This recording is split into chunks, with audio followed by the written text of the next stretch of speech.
really good friend, Gordon Al. This is so cool. I know I'm going to see you in a few days, but this is still cool to be on doing this online interview. Yeah, my pleasure. Thanks.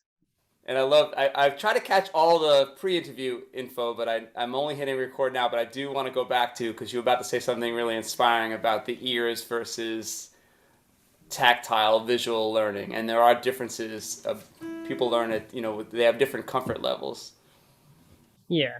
Maybe you should rehash what you were saying. Yeah, that sounds like a good idea. So I was talking about the fretted string instruments being so tactile and rote memory, especially there's a large community, a lot of access to instructional guitar videos where they say, oh, put your finger in fret 6, or they have some tablature, or the tablature's running under the video and the video is focused on the hands.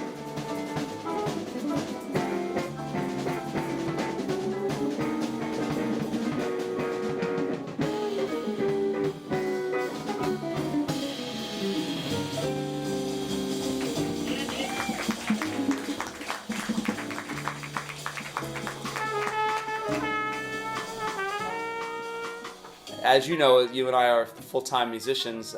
We don't play like that at all. It's more about listening to each other, hearing the distances, the intervals between each other and in the chord. And obviously, if we are going to read, it's going to be standard notation. It won't be tablature. And this, the same holds true, I guess, in my teaching. I advocate sing everything and hear the interval and strengthen that ear, voice, instrument connection. However, you made a good point that people do learn with different, comfort zones and things that resonate with them, and sometimes people are visual learners. So what balance would you recommend, or what balance do you strike with your students? Well, it depends on the individual, really, but this reminds me of like something that I would talk about with Nicholas Payton.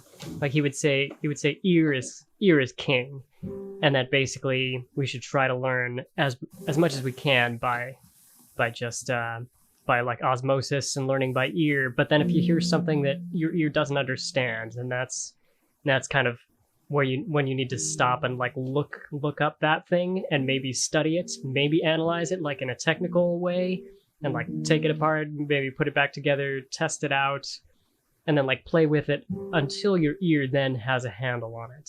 So it's always getting back to ear. But yeah, like you said, for different people, it's like sometimes they have to write stuff down, or maybe listen to a lot of examples or play it themselves in order to get to that point where it becomes so ingrained that you can just then use by ear, which is kind of the goal. That's really well said. What tools would you give, for example, if you had a student or you yourself you're trying to work on a particular passage and you wanted to go into depth, as Nicholas Payton mentioned? What are some things that you do to analyze that? Well, some of that was my elaboration on like things that he talked about, by the way. So not no direct quotes there, but I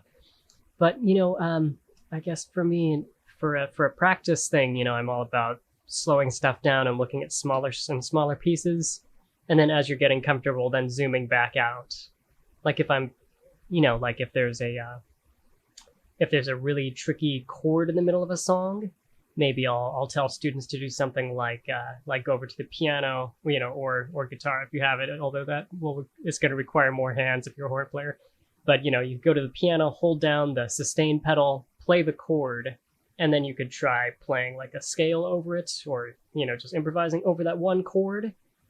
Then maybe the next step would be making like a play along for yourself that's like in time and has a groove, like what the actual song is, right?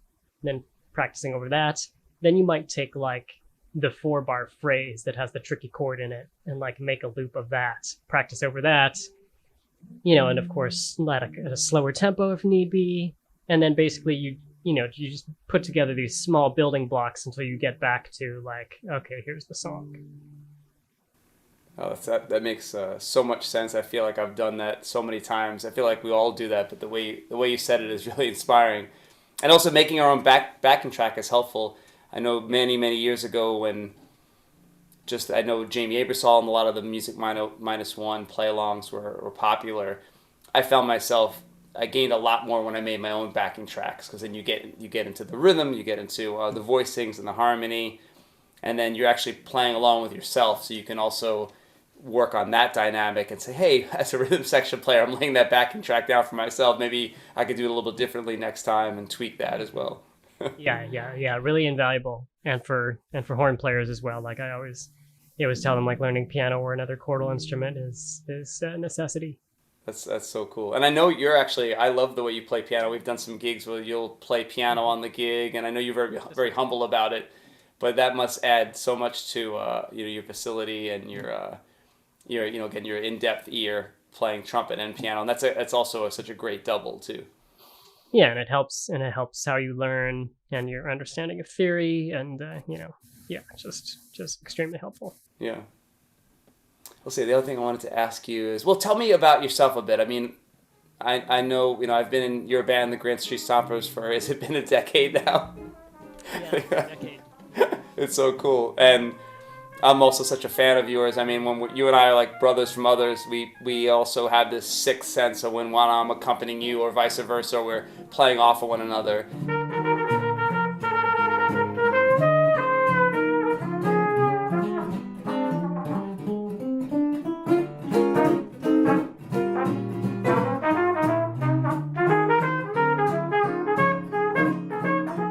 We hear in that, we resonate with each other. And, in a spiritual sense, too.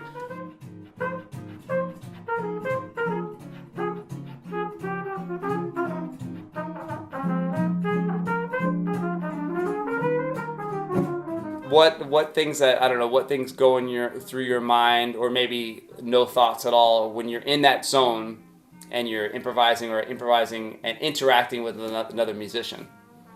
Yeah, that's a good question. And that's, I guess, similar to what I was saying about the ear, where it's basically, I think if you're trying to think about anything except the moment when you're in a situation like that, it's less than ideal. Like, back in the day, or perhaps when, for students, if you approach like a solo, like coming up and you have like a to-do list of like things you're gonna check off in the solo, like it's never gonna be as good, right, as if you're just living in the moment and being free to respond to what's going on.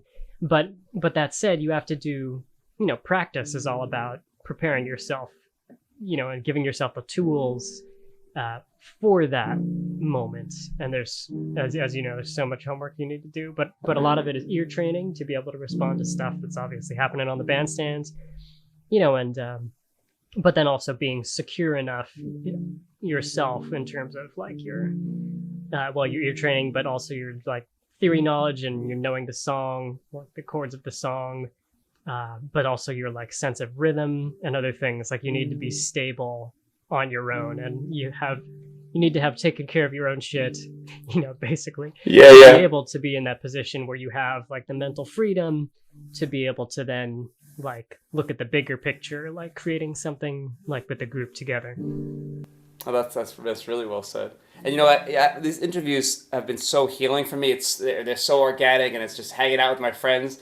However, this is the one time I thought of this. I happened to see my brother-in-law, Sean Hershey, and I said, I'm going to interview Gordon tonight. Do you have any questions? And Sean is also such a amazing student of life, as you know. And he's doing well. Oh, he's doing well. He's actually moved in above us, which is incredible. So we have Uncle Sean here, which is super cool. But I actually wrote down his question, so this is a little bit different than I normally do things. You know me, I'm such an on-the-fly person. But I read, that resonated with me, the question he had. He said, as a horn player, we can also include guitar players, obviously. I'm a fretted string instrument player. As a horn player, how do you create or think of tension and resolution through harmonic reharmonization? And I also, that resonates with me too, the way you reharmonize, the way I have on the bandstand together. And that relates to the first question, how you and I have that simpatico together. Yeah. I think our resonance is based on, to some extent, like having a similar harmonic vocabulary and like harmonic ear, which is cool. But as far as like, reharming on the fly, or as we might explain more fully to maybe students who to whom that's a confusing idea, like, like suggesting alternate chords, like on top of the chords of the song, right? We might say. Like, I think that's kind of just like another element to balance. So it's like, in other words, like not using that at all can be fine, but then it's, if we're in a situation where it's like you and me and other people, again, with the ears on the same page, it'd be kind of a shame not to include a little of that spice, like a little of that flavor. But if it were all that, it would also be too much. So it's so to me, one of the big musical concepts I think about a lot is like balancing extremes, like contrast, but also like the ideal amounts of stuff. And sometimes you can encapsulate that in like a simple question of what does the music need next. But you can look at that in terms of rhythm, or in terms of what types of harmony, or in terms of energy level. So in terms of the tension created by playing harmonically out or stuff.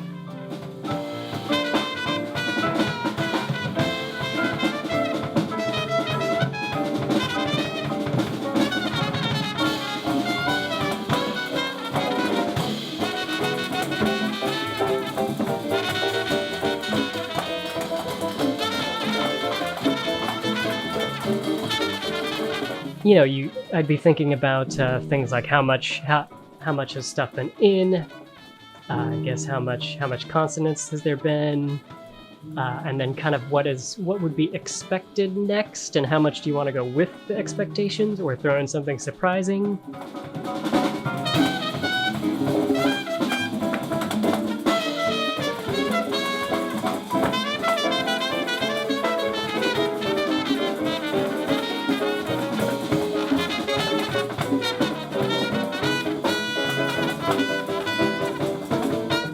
But it's also like Sean's question suggests, it can raise the tension when you're doing something that rubs or is dissonant.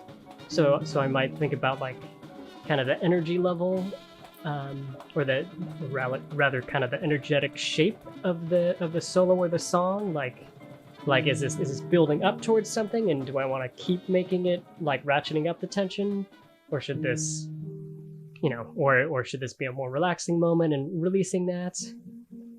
But then it's also thinking about not only and this is going back to who talked about the shape of stuff. I think this is another Nicholas Payton thing. No, sorry, this is Danilo Perez. He would say, think about the profile of not only your solo, but also the profile of like a song, and then profile of the set. So like if someone before me played already a solo that was like pretty out, then in terms of balance, I might not use as much as that, right? Yeah. Or I might choose to start there, but then take it back in or something. So it's all about, again, asking like what the music needs next.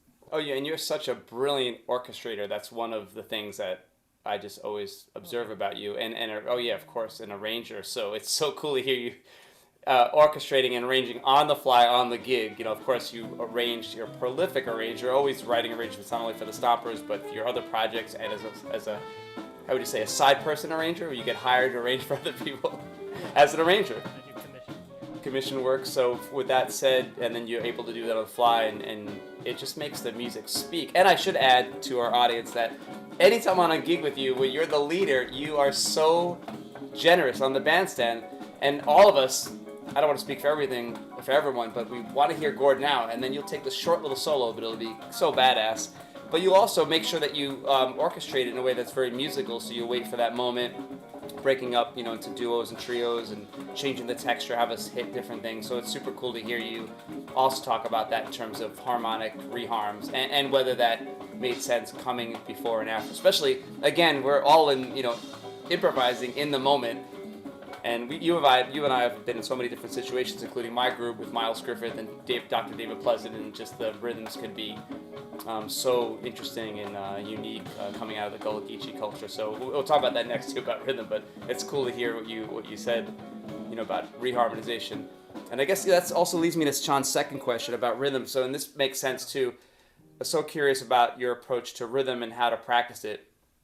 Too often rhythm is overlooked in jazz. And I was telling Sean, I agree with that. And I've had a bunch of adult students say that to me in the lesson about previous, experiences. And that's why we really emphasize rhythm. And some of the things I'll talk about Gnawa and how to break up the rhythm into 12, 6, and 4 and really feel the triplet and listen to a lot of African music, listen to a lot of indie music, a lot of jazz, rich pockets, Afro-Peruvian music, Brazilian music. There's so many rich cultures, rich pockets of rhythm. What is your take on rhythm and how students should work on that? Yeah, it's a good question. I would consider like rhythmic studies to be like one of the pillars that all musicians should work on. But it is tricky. Like I feel like in the modern jazz arena, there are like specific rhythmic studies you could always be doing, like for example working on hemiolas, right, or working on playing in odd meters or playing in compound time signatures. But then there are also more basic and more fundamental things. Like one good question that I think is an open question is like for beginning jazz students, just how to work on swing feel. And I don't really, I don't have a definitive answer for that, but I think a big thing, at least in my history there, for getting that, for internalizing a swing feel, was really playing in swing big bands.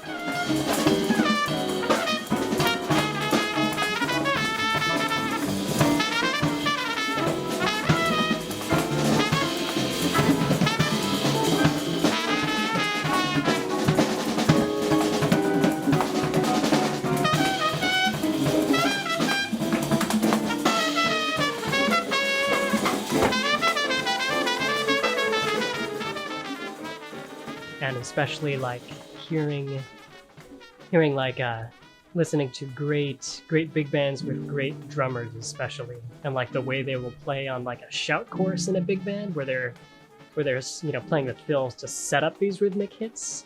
And it's kind of like if you can learn to kind of set up rhythms and make them feel good in the same way as like a big band drummer might, but for yourself. And learn to sing or play your instrument kind of with that same groove. I think that's so. In other words, long story short, I think listening is a big part of is incorporating the swing.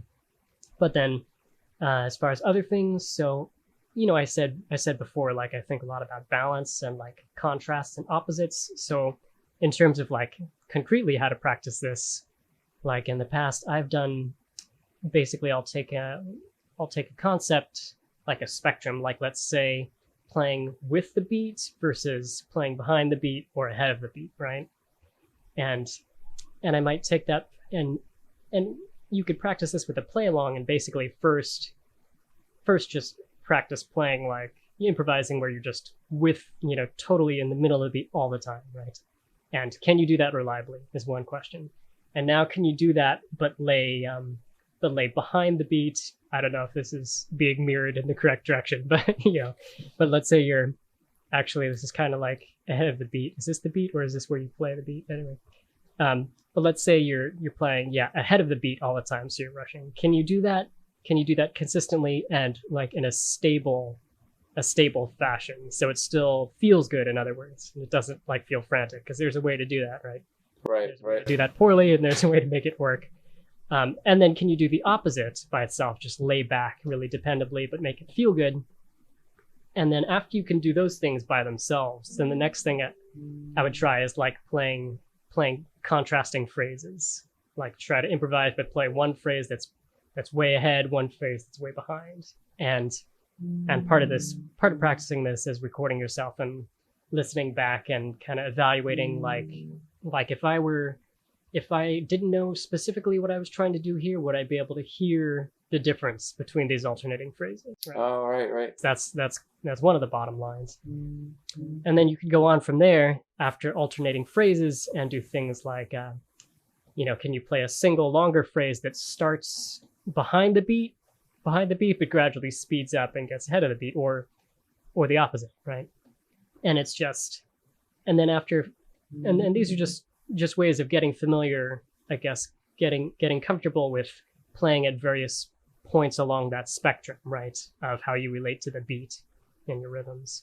But once you're familiar with like hanging out at any part of that spectrum, then can you just kind of let go of the artificial exercise constraints, and now can you play a solo where basically you're just playing with where you are on that spectrum, right, in a free manner. And you can do that with, you know, the same kind of an exercise theory. You can also take that approach with like how much you're playing with the let's say at the original tempo or the original meter, and how much you are suggesting like an alternate tempo, like a completely alternate tempo, like playing like at a 3/4 tempo or stuff like that, the metric modulation. Right. But you could take any concept and kind of break it down that way, I think.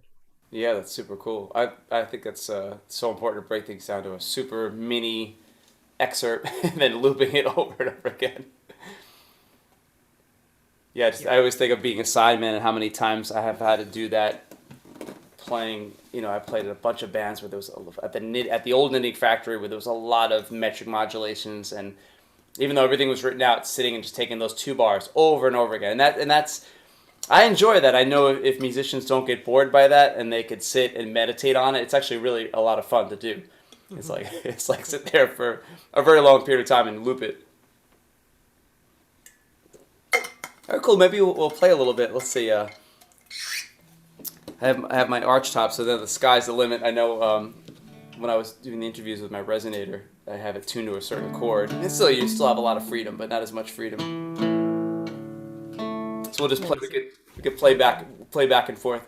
I'll pull out a few notes here. Oh yeah, that's right. Yeah, because I don't think it's gonna sync well. That's right. Layers of equipment here. This is our us demonstrating really behind the beat. There you go. Consistently behind the beat.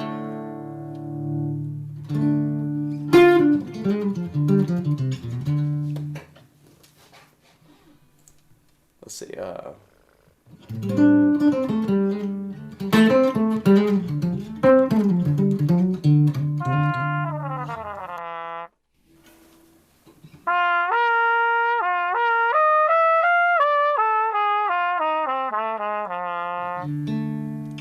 was that volume, Nick?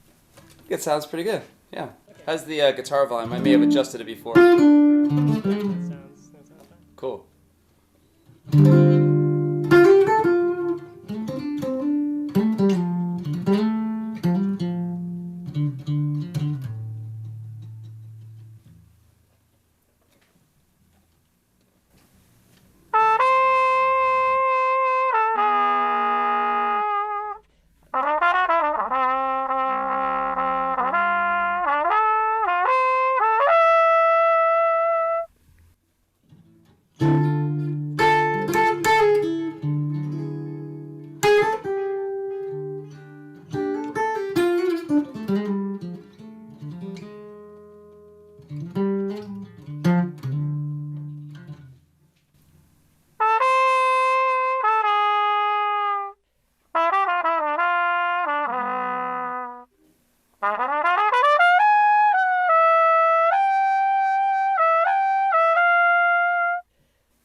Yeah, Gordon. Woo!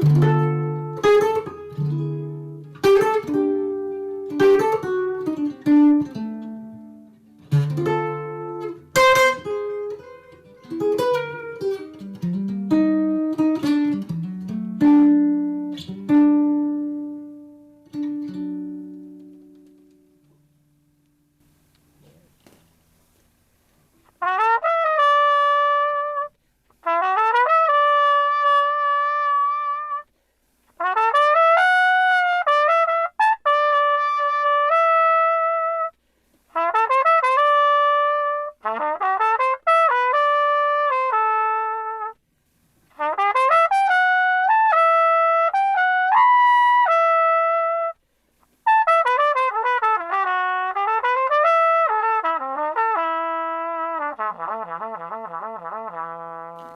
yeah.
Yeah, Gordon. Woo! This is fun. Thank you. Man, I love your harmonies. I'm just playing off of you. Super cool. It's a good exercise too to play this way where we can't actually play at the same time. It makes us to kind of compose the improvisation differently, shape it differently. Yeah, it is interesting. What to do tempo-wise and stuff, cohesive to make it, yeah.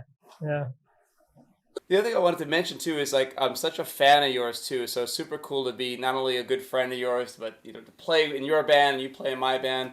But I know you're very humble, so I know it might be a little awkward, but I'm just so proud, proud to know you. You've done so many incredible things. I just wanted to speak a little bit about that. I know you've gotten to, with the Monk Institute, gotten to play with Herbie Hancock and Chaka Khan, and hung out and studied with Nicholas Payton and Danilo Perez. So many other musicians, countless musicians, and you're very humble. And also another good quality of you, and it's a separate topic. I've never ever heard you say anything negative about anyone. So it reminds me of the Coltrane story where they're hanging out and they say, what do you think of this bass player? He sucks, or she's terrible. And then what do you think John Coltrane would just say? Takes a lot of courage to get on stage, without saying. And you remind me of that. And I know you probably know that story anyway. But even if there's a social pressure to say anything negative, you'll either be quiet or you just walk away, or you'll say something that maybe to lighten up the mood or educate the group. So yeah, I guess I'm saying two things at once. Maybe speak a little bit about the things that you're doing, or the things that you are either proud of, or I know you don't get to talk about it a lot, and if you don't feel comfortable, because I know how humble you are, that's cool too. Well, no, thank you. I mean, you give, I'm grateful for all that credit, even if it's too much credit there. But I mean, just because you mentioned it. Well, I did, probably my hopefully not my greatest apex as an artist, but certainly, an incredible experience was doing the Thelonious Monk Institute, where I played for 2 years. I did a master's fellowship program, and this was when it was in New Orleans, and Terence Blanchard was the artistic director, and it was absolutely phenomenal. Not the least of which because it was just, quite frankly, like a total luxury to be able to devote so many hours every day just to music, right? And not worry about a lot of adulting stuff, shall we right. say. But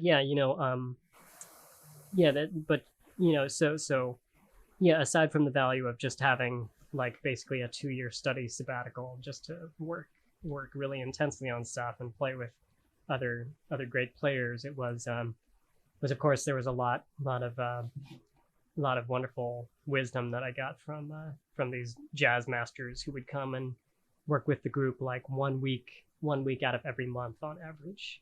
And then, of course, regular time spent with Terence, who was great. And just to maybe think about some random nuggets that I could pass on to people. I was trying to remember some things. One of the things Terence said was to when you're soloing is to leave space not only for yourself to think forwards and backwards being kind of thinking about what has happened so far and what does the music need next, right? But also just leaving space for other people to react, right? So it's not just a one-man show, right?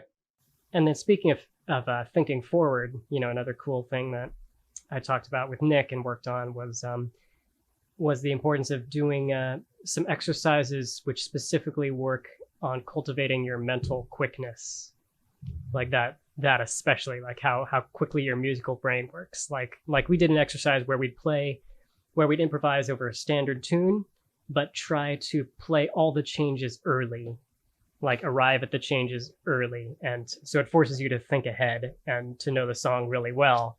And to obviously on that fundamental level of knowing the chords and scales and stuff, it forces you to be like ahead, like wow. in the future on that stuff. And I thought that was a really good point, just to think about, the need to, aside from, all these, like I talked about all these pillar areas that all musicians need to work on. But another one of those is just working on, how quickly your mind can work with all this stuff, which could be complicated, And when Nicholas Payton suggested that exercise, you did that exercise with Nicholas Payton, it was Yeah. while you're playing, you're thinking of the next chord change, or you also anticipate it in the playing aspect too, or both?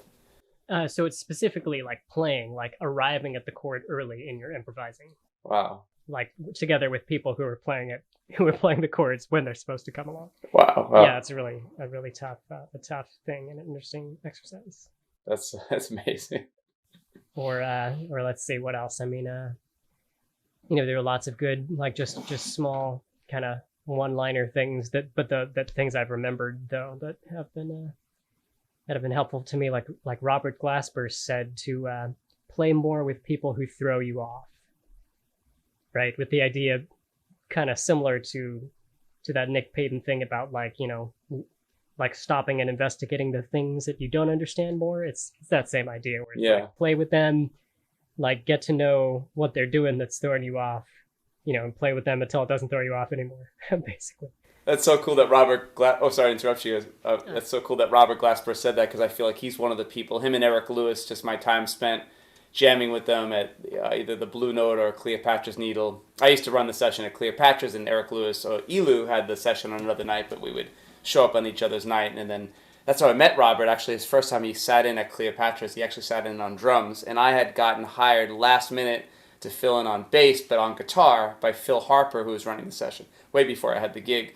So it was a blessing. I am playing the bass lines on guitar, hired by Phil Harper. I'm in the house band now, with these incredible musicians, and Robert came up and playing drums. So first time playing together was like guitar and drums. I was like, who's this drummer? But yeah, the idea of Elu and Robert throwing me off and like really studying what they were doing, and I would just go every week, either go to Eric's session or just then I started running the sessions, so they would come to my session, and then hearing them play and hanging out with them till late hours was super cool. So it was so cool to hear that Robert said that. And it was times too, Robert would play a chord. And I remember one time, I actually bring this up to him again, but one time we were at the Blue Note jam session that was led by Charles Blensig, another great piano player. And Robert was sitting in or was leading it, I forgot. And Robert played a chord, and I reacted to it, and Robert said, almost. And that was a good lesson, because, what I played, I almost resonated, synced in what he was doing. That was great. That was so helpful to me to really work hard to listen and use space. And I know you use space, and I admire that about you, and I enjoy playing with you even more because you leave space. So the chords, leaving space for the chords, hearing what the person's doing, and then reacting is a very important component of being a musician that could play, get along musically with many people. I mean, I could always be better at that, but yeah, me too.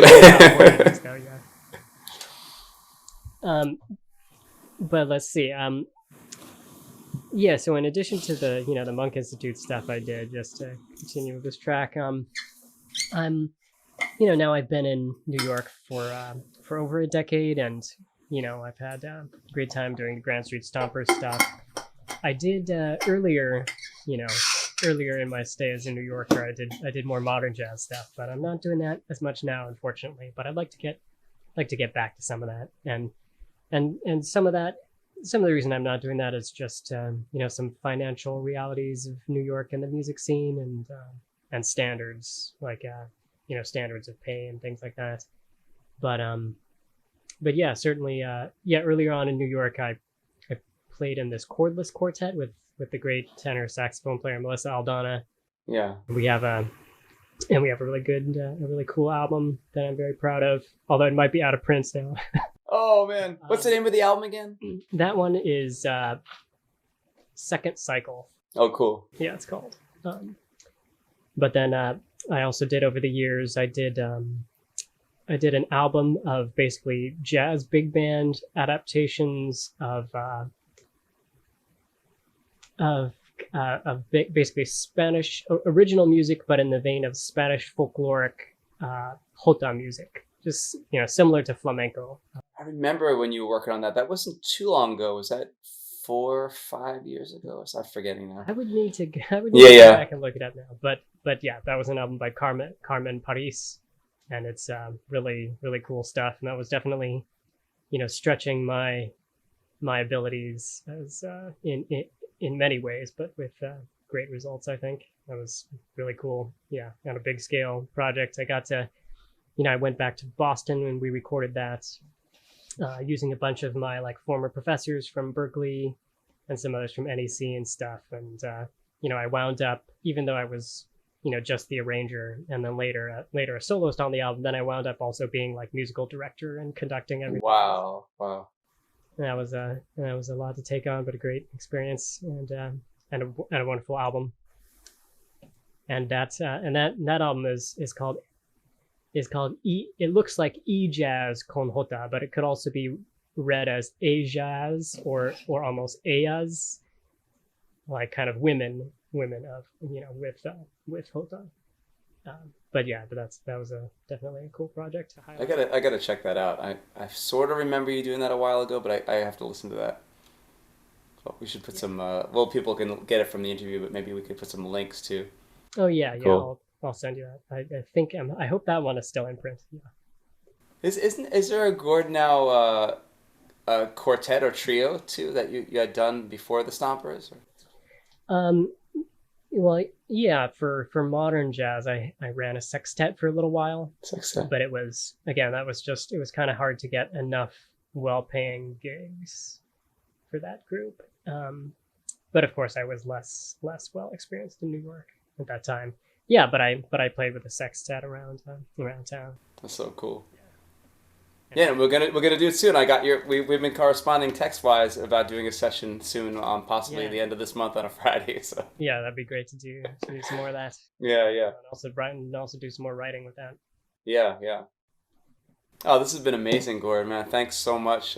This is just such an incredible interview, and we got to play a lot, which is great. This is all new to me, and this is, like I said, a healing process. Getting to talk with my very good friends and doing some stuff musically.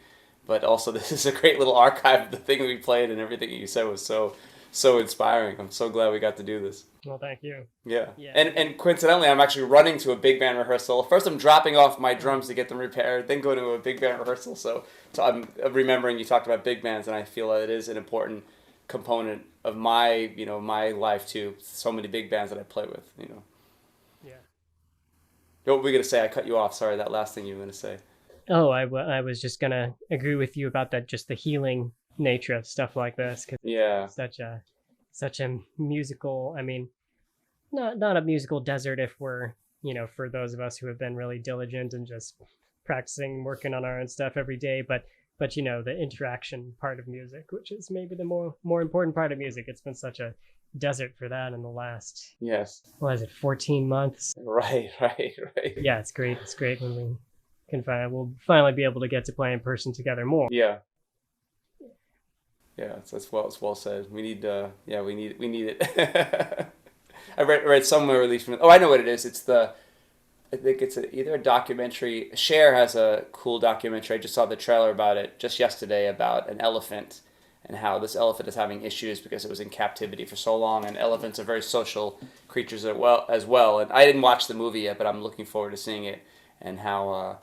Elephants need to be around other elephants, and just the same reason this elephant, she wasn't doing so well, just being alone. And I think swaying back and forth was one sign that she just needed some other social interaction. So it is important for us to stay connected to the community, even if it's 3D for now, and then everybody play it safe, but also stay in touch with your loved ones and colleagues and friends.